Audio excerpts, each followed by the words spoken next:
नमस्कार स्टूडेंट, आज हम 1.3 एक्सरसाइज लेते हैं। तो 1.3 एक्सरसाइज के अपने प्रश्न करते हैं। उसके अंतर्गत पहला प्रश्न है, उसमें ज्ञात करना है अपने को संक्रिया स्टार जो भी प्रदत्त अपने को संक्रिया दे रखी है। संक्रिया स्टार प्रदत्त समुच्चय भी अपने को दिया होगा, उसमें द्विआधारी संक्रिया है या नहीं है ये देखना है। जैसे हमें पता है कि n है वो प्राकृत संख्याओं का समुच्चय है और प्लस उसमें द्विआधारी संक्रिया है, क्योंकि दो प्राकृत संख्याओं का जोड़ एक प्राकृत संख्या आता है, दो प्राकृत संख्याओं में और गुणा भी एक प्राकृत संख्या होता है, इसलिए प्राकृत संख्याओं में गुणा भी एक द्विआधारी संक्रिया है। बाइनरी ऑपरेशन बोलते हैं इसको। अब अपने को पहले का पहला प्रश्न दिया हुआ a star b equal to a, तो a स्टार b में a ही आ रहा है इधर। तो आप कोई भी दो प्राकृत संख्याएं ले लीजिए, यहाँ पे एक प्राकृत संख्या प्राप्त होगी आपको स्टार कोई भी, यानी स्टार अपने को जो भी संक्रिया दे रखी है यहाँ पे स्टार का मतलब a स्टार b क्या आएगा, a आएगा। यहाँ पे जोड़ बाकी गुणा भाग नहीं है अपने पास, यहाँ पे जो दी रखी है क्वेश्चन में डिफाइन है वो ऑपरेशन है। तो a स्टार b बराबर क्या है, a। तो a आप जो भी रखेंगे प्राकृत संख्या वो आ जाएगी, इसलिए देखो ये लिखा हुआ है, चूंकि for all a belongs to n that implies a star b equal to a belongs to n, अतः स्टार n में एक द्विआधारी संक्रिया है। तो ये इसके साथ पहले का पहला प्रश्न आराम से संपन्न हो गया अपना। अब दूसरे प्रश्न की तरफ चलते हैं। a स्टार b में दे रखा है कि a में b जोड़ दीजिए और जो आ रहा है उसमें से आप 3 घटा दीजिए, अर्थात a स्टार b क्या है, a प्लस b माइनस 3। अपने को सिंपली रूल जो भी है वो दिमाग में बनाना है ताकि हम सवाल को आसानी से कर सकें। अब for all A B belongs to N, प्रत्येक नेचुरल नंबर के लिए कोई भी दो नेचुरल नंबर ले लिए हमने, तो उनको कोई भी दो प्राकृत संख्याओं का जोड़ सदैव प्राकृत संख्या होता है, लेकिन कोई भी दो प्राकृत संख्या के जोड़ में से 3 घटाएं तब ये प्राकृत संख्या प्राप्त हो, ये आवश्यक नहीं है। तो doesn't belongs to N, it doesn't belongs to N नहीं है, अर्थात that implies A star B does not belongs to N, natural number में नहीं है।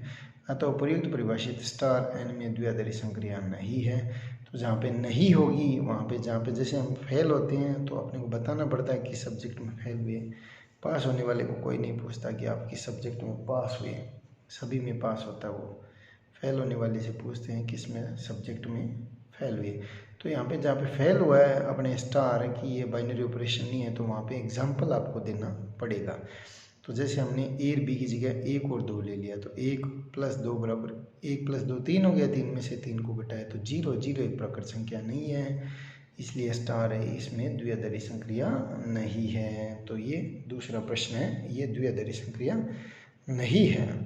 तो इस प्रकार पहले के अन्य प्रश्न भी हम आराम से कर सकते हैं। सिंपल प्रश्न हैं, इनको एग्ज़ाम में ज़्यादा पूछा भी नहीं जाता है, लेकिन फिर भी हम इनको आराम से ध्यान से देख सकते हैं। 2 प्रश्न मैंने कर दिए, बाकी आप आराम से कर सकते हैं। तो अब दूसरे प्रश्न की तरफ चलते हैं। संक्रिया स्टार के प्रदत्त समुच्चय में क्रम विनिमयता व साहचर्यता की जांच कीजिए। क्रम विनिमयता और साहचर्यता है क्या, इसकी जांच अपने को करनी है। तो प्रश्न पहला क्या दे रखा है, दूसरे का पहला a star b equal to 2 की घात ab, जहाँ पे a और b नेचुरल नंबर में से लिए गए, n में क्या रखा है, n यानी नेचुरल नंबर है। तो इसमें क्रम विनिमयता की जांच करते हैं। क्रम विनिमयता कम्यूटेटिविटी है। तो a स्टार b क्या है, 2 की घात b है। 2 की घात b को क्या लिखा जा सकता है, 2 की घात b लिख सकते हैं, कोई फर्क नहीं पड़ता है, क्योंकि ab इक्वल टू b है for all ab belongs to n। प्राकृत संख्या में गुणा क्रम विनिमय नियम का पालन करता है, इसको आप b स्टार a लिखा जा सकता है। तो उपयुक्त परिभाषित संक्रिया स्टार क्या है, क्रम विनिमय है।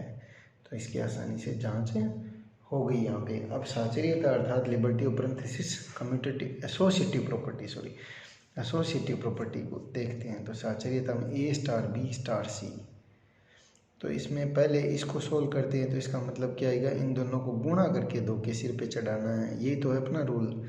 दोनों को गुणा करके 2 के सिर पे घात लगा देनी है। तो इन दोनों गुणा करके 2 के सिर पे घात लगा दी। अब आप इसको a की तरफ मानिए और इसको b की तरफ मानिए। तो इन दोनों को गुणा करके 2 के सिर पे चढ़ा दिया, घात 2 के सिर पे लगा दी, तो ये समीकरण 1 प्राप्त हो गई अपने को।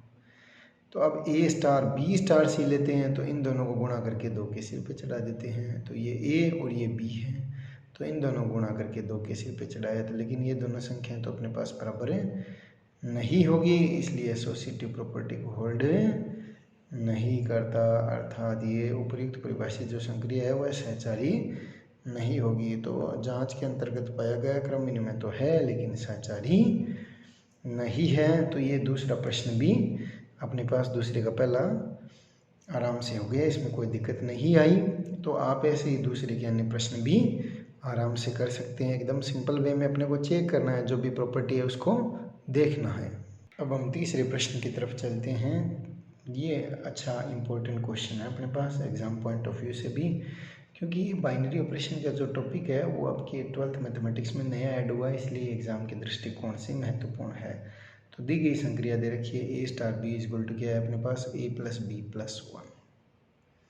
तो दोनों को जोड़ दीजिए, उसमें एक जोड़ दीजिए। For all A B belongs to Z है, अर्थात पूर्णांक से लिए गए हैं, a B belongs to Z है। तो इसमें क्रम विनिमयता साचर्यता की अपने को जांच करनी है और तत्समग्र प्रतिलोम भी निकालने हैं। तो क्रम विनिमयता देखते हैं। तो a स्टार b क्या हो गया, a में b जोड़ दीजिए और इसमें से एक जोड़ दीजिए, उन दोनों के जोड़ में एक जोड़ दीजिए। a प्लस बी को हम b प्लस ए लिख सकते हैं, प्लस एक है क्योंकि दो पूर्णांकों का जोड़ क्रम विनिमय होता है। a प्लस बी प्लस ए पूर्णांकों में क्रम विनिमय नियम का पालन होता है।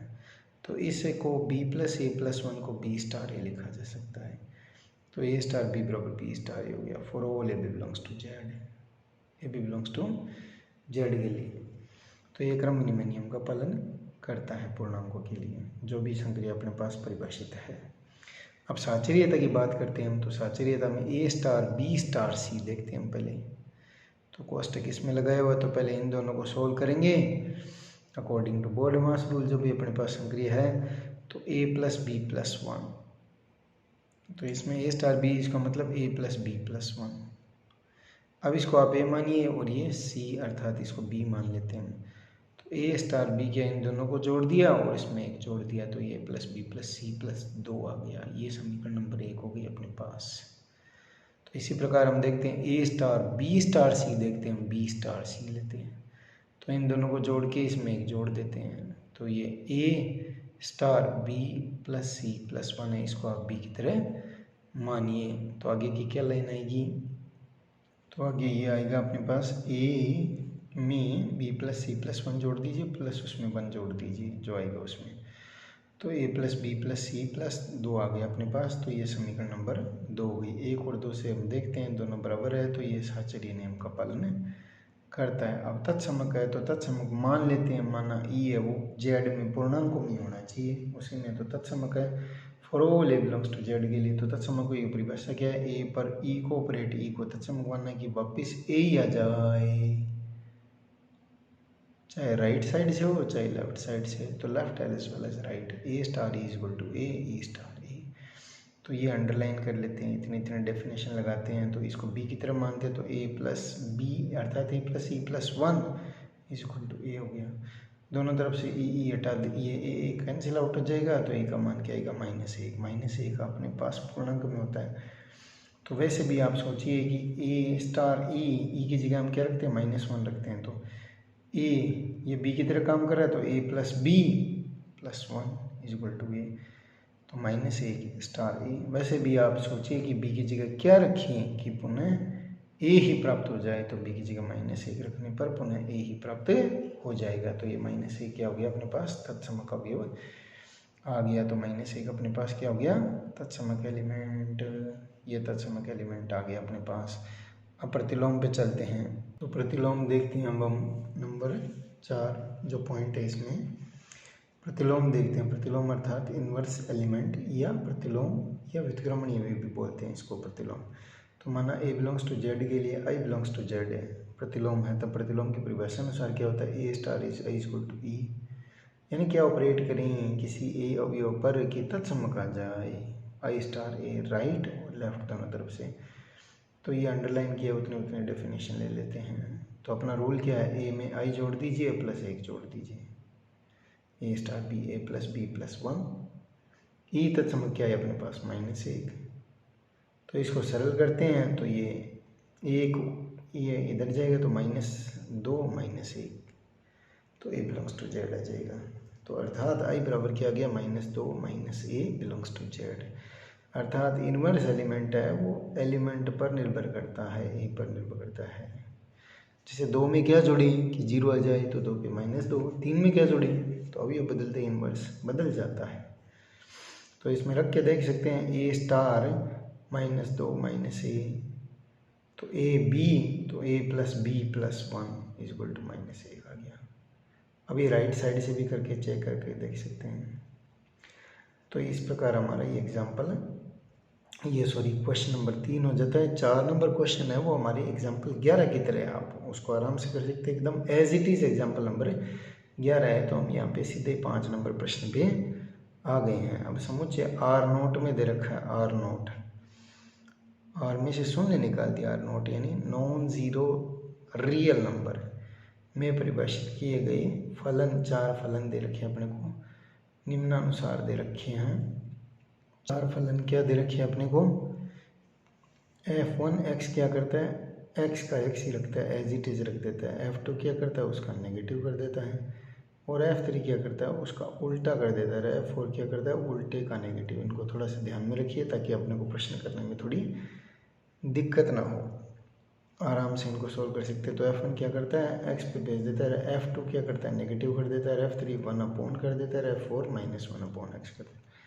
अब ज्ञात क्या करना है इस प्रश्न में, अपने को संयुक्त फलन संक्रिया सारणी बनानी है, ऑपरेशन टेबल बनानी है, और तत्समक अवयव देखना है, और प्रतिलोम अवयव, इन तीनों की अपने को जानकारी, अर्थात तत्समक और प्रतिलोम ज्ञात करना है। संयुक्त फलन संक्रिया सारणी को भी बनाना है अपने को। तो संयुक्त फलन सारणी बनाने के लिए हम क्या करते हैं, यहाँ पे f1 f2 f3 f4 लिख लेते हैं। पहले f1 f2 f3 f4 ये सारणी बना लेते हैं, और इधर भी f1 f2 f3 f4 लिख लेते हैं। अब ये 4 जो फंक्शन है इनको 4 फंक्शन से मल्टीप्लाई करते हैं। तो 4 को 4 से मल्टीप्लाई करने के अपने पास 16 तरीके हो सकते हैं। तो 16 में से कुछ यहाँ पे एक्सप्लेन किए हुए हैं, और बाकी हम इसके आधार पे सीधा इस सारणी को पूरा कर सकते हैं। तो f1 को इससे गुणा करके देखते हैं क्या आता है। तो हम f1 को f1 से गुणा करेंगे तो अपने पास क्या आएगा, f1 ही आएगा। अब f1 को f2 से गुणा करके देखते हैं तो कौन सा गुणा है, संयुक्त फलन संक्रिया का गुणा है। तो f1o f2x यहाँ पे लिखा हुआ है। तो f(g)f की तरह डिफाइन होगा f1 f2x। f2 क्या करता है, उसका नेगेटिव कर देता है। f1 क्या कर देता है, एज इट इज उसी पे भेज देता है, इसको x मानने पर -x कौन है, f2 है। तो f1 को f2 पे ऑपरेट किया तो यहाँ पे क्या आएगा, f2। इसी प्रकार f1 को f3 पे ऑपरेट करके देख लेंगे। तो 16 लिखेंगे तो ऐसे टाइम लग जाता है, तो हम कुछ मल्टीप्लिकेशन करके दिखाएंगे, बाद में लिख देंगे इसी प्रकार, या आदि डॉट डॉट डॉट करके ये आदि लिखा जा सकता है। तो कुछ मल्टीप्लिकेशन अपने को यहाँ पे करके दिखाने हैं, कुछ मल्टीप्लिकेशन अपने को करके दिखाने हैं। तो f1 पे ऑपरेट करेंगे तो f1 आएगा, f1 को f2 पे, तो यहाँ पे ये दिखाया हुआ है। इसी प्रकार f1 को f3 पे f3 आएगा, f1 को f4 पे f4 आ जाएगा। इसी प्रकार इधर चलते हैं तो f1 को f1 पे f1 आएगा, f1 को f2 पे f2 आएगा, और f1 को f3 पे f3 आएगा, और f1 को f4 पे करके देखें मल्टीप्लाई, f4 आ जाएगा। जैसे यहाँ पे f1o f3x भी लिखा हुआ है, तो इसको क्या लिखें, f1 f3x। f3 क्या करता है, उसका उल्टा कर देता है जो एलिमेंट है, और f1 उसको एज इट इज रख देता है। तो ये है क्या, कौन सा एलिमेंट है, f3 है। ये f3 तो है, तो ये f3 है। इसी प्रकार f2 को f1 से मल्टीप्लाई करते हैं तो f2 आएगा, f2 को f2 से मल्टीप्लाई करके देख लीजिए तो वो f1 आएगा, f1 आएगा। इनमें से कुछ और मल्टीप्लिकेशन आपकी सुविधा के लिए हमने बताए हैं। f2o f4 मल्टीप्लाई करके देखते हैं तो इसको f2 f4x बोलते हैं। f4 क्या करता है, उसका नेगेटिव और उल्टा कर देता है। f2 क्या करता है, उसका नेगेटिव करता है। तो 1/x का नेगेटिव क्या आ जाएगा, -1/x का नेगेटिव क्या आ जाएगा, 1/x आ जाएगा, जो कि f3 है अपने पास। ऐसे f2o f3 निकालते हैं तो इसको f2 f3x बोलते हैं। तो f3 क्या करता है, उसका उल्टा कर देता है x का। f2 क्या करता है, उसके नेगेटिव लगा देता है, तो ये f4 आ गया अपने पास। इसी प्रकार f3o f4 करके देखते हैं तो इसको f3 f4x लिखते हैं। f4 क्या करता है, उसका उल्टे का नेगेटिव कर देता है, तो f3 क्या करता है, उसका उल्टा करता है, यानी 1/x करता है F3, इसको x मानने पर, तो इसका 1/ उल्टा कर दिया तो ये -x आ गया, जो कि F2 है। और F4 ओ F2 है, वह अपने पास इसी प्रकार F3 आ जाएगा। तो ध्यान से देखने पे पता चलता है F1 किस पे जाएगा तो उसी को लाएगा, और F2 F4 पे जा रहा है तो 2 और 4 के अलावा जो एलिमेंट है वो F3 आ रहा है, और 2 और 3 के अलावा जो है वो F4 आ रहा है। उसको मल्टीप्लाई करने से F4 आ रहा है, और 3 और 4 को मल्टीप्लाई करने से 2 आ रहा है, और 4 और 2 को मल्टीप्लाई करने पर F3 आ रहा है। और F1 को मल्टीप्लाई करते हैं तो एज इट इज आ जाते हैं। तो आगे वाले वैसे ये सारणी फिलअप कर सकते हैं। तो जैसे हम एक बार पुनः देखते हैं, F1 आ जाएगा, F1 F2 आ जाएगा, और ये F3 आ जाएगा, और ये F4 आ जाएगा। तो F2 F2 आ जाएगा, और F2 को F2 पे F1 आ जाएगा। F2 3 है तो 4 आएगा, और 2 4 है तो 3 आएगा। सिंपल सा है, आराम से बना सकते हैं। और F3 पे F1 है तो F3 आएगा, और F3 2 है तो यहाँ पे 4 आएगा, और 3 है तो F1 आ जाएगा, और F3 4 है तो 2 आ जाएगा। तो सिंपली आप मल्टीप्लाई करके भी दिखा सकते हैं कुछ आप जो दिखाना चाहते हैं।